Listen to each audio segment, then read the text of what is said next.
Ya. Assalamualaikum warahmatullahi wabarakatuh. Jumpa lagi ya dengan ilmu kimia ini masih materi di kelas 10 semester 1 ya.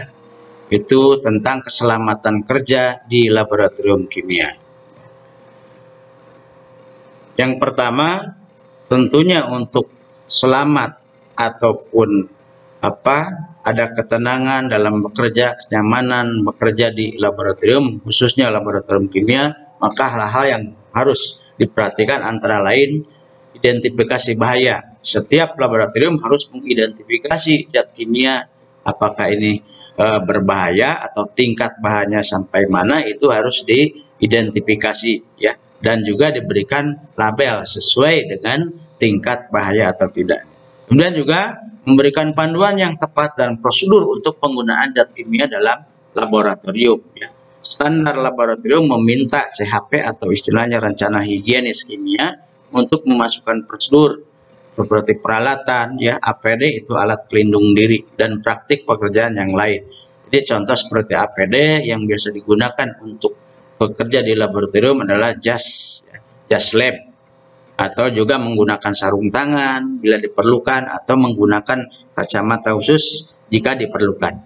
Dan juga informasi dan pelatihan. Jadi tentunya untuk para pekerja atau istilahnya di SMA ada laboran, teknisi, ya, itu harus memiliki semacam sertifikat ya, supaya dia kalau mengikuti pelatihan nantinya mengetahui benar tentang bahaya atau tidaknya bekerja di laboratorium kimia. Ya.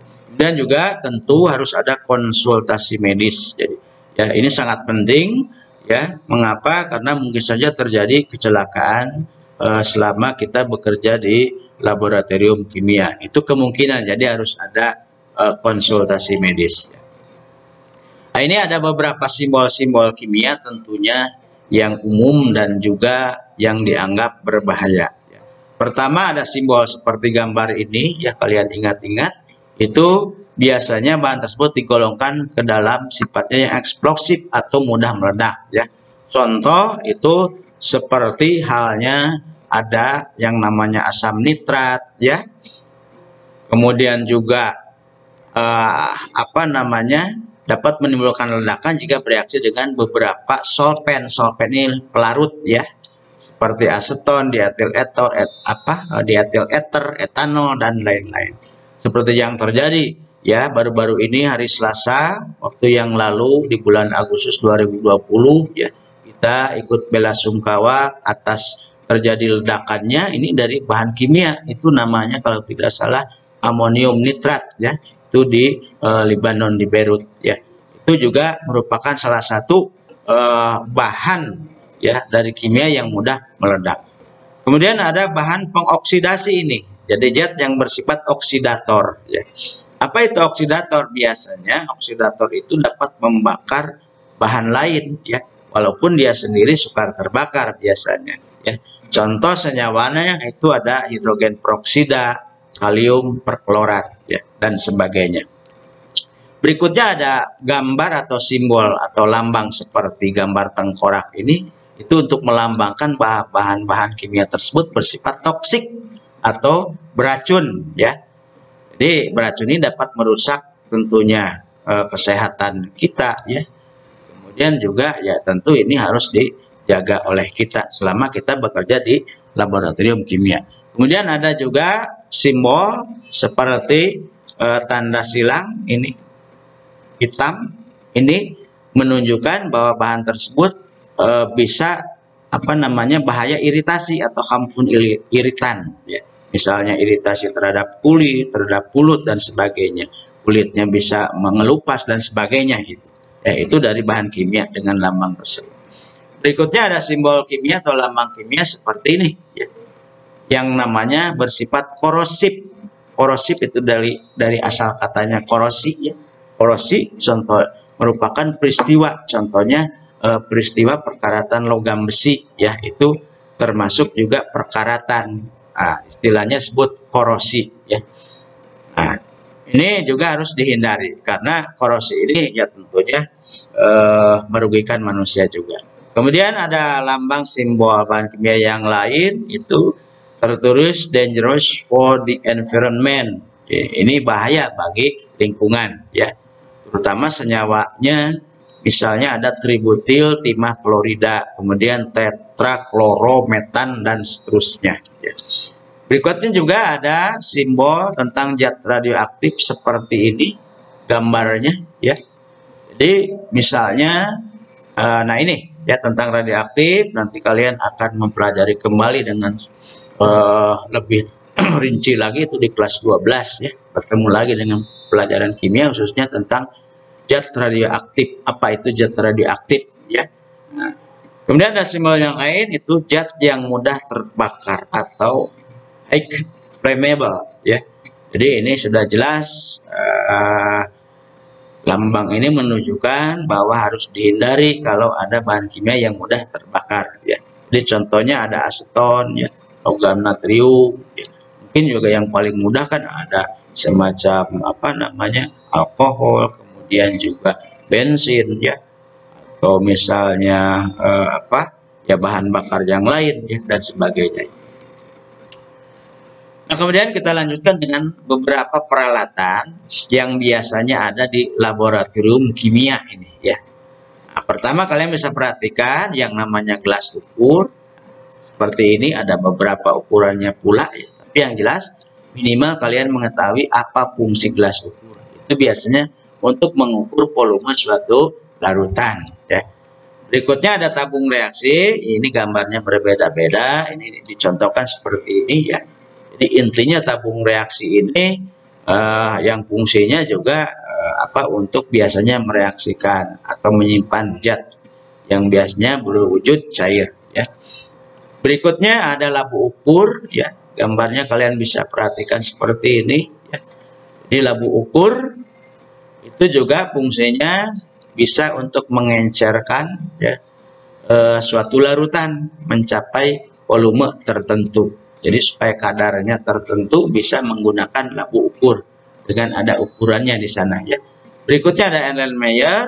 Ini juga merupakan alat kimia yang biasa digunakan. Ini fungsinya untuk bisa menyimpan atau mereaksikan zat dalam bentuk cairan. Berikutnya ada gelas kimia yang umum, ya. Ini gelas kimia atau gelas piala juga salah satu fungsinya untuk menyimpan atau menampung zat berwujud cair, ya. Kemudian ada pipet tetes.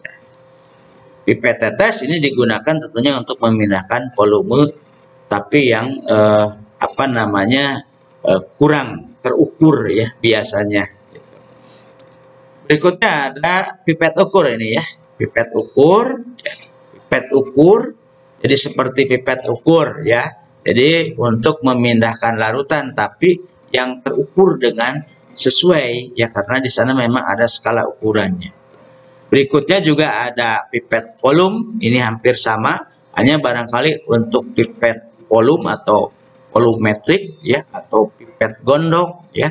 Nah, itu memiliki ukuran yang lebih besar. Oke. Kemudian materi terakhir tentang metode ilmiah, ya. Jadi dalam metode ilmiah ini perlu sekali penerapan kimia. Jadi artinya metode ilmiah itu cara-cara yang dilakukan secara ilmiah, ya. Contoh ini, setiap ke sekolah Happy memperhatikan besi pagar di sekolahnya. Ternyata pagar tersebut di beberapa bagian sudah berkarat. Di rumahnya Happy pun mengamati bahwa di beberapa bagian besi pagar rumah sudah berkarat. Namun di dalam rumahnya Happy mendapati bahwa besi-besi penyangga meja tidak berkarat. Nah, apa yang harus dilakukan oleh Happy selanjutnya? Dan bagaimana cara Happy untuk menjawab permasalahan tersebut? Nah, di sini tentunya menggunakan atau menerapkan metode ilmiah. Nah, ini ada beberapa komponen dari metode ilmiah. Yang pertama itu merumuskan masalah. Jadi harus punya masalah dulu, masalahnya apa. Contoh tadi pada kasus tadi Happy memiliki masalah. Happy ingin tahu apakah yang menyebabkan perkaratan di rumah dan di sekolahnya, ya. Nah, itu terutama dari bahan yang dibuat dari besi tadi. Kemudian Happy merumuskan hipotesis. Hipotesis itu dugaan sementara, ya. Jadi Happy menduga bahwa perkaratan disebabkan karena besi terkena sinar matahari yang terlalu panas. Ini baru dugaan sementara ya. Namun hal tersebut belum tentu benar karena bisa saja disebabkan oleh hal yang lain. Nah, berikutnya Happy mengumpulkan data dengan cara apa? Nah, dia mengumpulkan data besi mana saja dan besi yang seperti apa saja yang berkarat. Selain itu juga Happy membaca buku atau artikel tentang terjadinya proses perkaratan. Berikutnya Happy melakukan eksperimen. Jadi dalam metode ilmiah itu ciri khasnya juga ada percobaan atau eksperimen. Jadi akhirnya Happy melakukan sendiri ya eksperimen untuk mengetahui apakah penyebab perkaratan yang dugaannya benar gitu ya. Nah, terakhir dari hasil percobaan atau eksperimen, Happy berusaha untuk menarik kesimpulan. Dari data hasil eksperimen, ternyata besi berkarat itu tidak hanya dari adanya sinar matahari yang panas, tapi utamanya juga adanya oksigen dan air, yaitu dalam udara. Nah, itulah metode ilmiah atau cara-cara ilmiah yang dilakukan. Nah, kemudian untuk tugas nanti seperti biasa ya, ini karena masih dalam hakikat ilmu kimia dan peran kimia, maka siap-siap saja nanti di aplikasi Google Classroom yang sudah kita gunakan itu nanti akan Bapak uploadkan ya tentang tugas, terutama tentang yang pertama produk-produk kimia dalam kehidupan ya. Ini kalian amati dan juga catat ya. Nanti tugasnya menyusul. Demikian mudah-mudahan ya dalam pembelajaran hakikat dan peran ilmu kimia itu bisa bermanfaat dan kalian juga bisa betul. Mudah-mudahan bermanfaat. Assalamualaikum warahmatullahi wabarakatuh.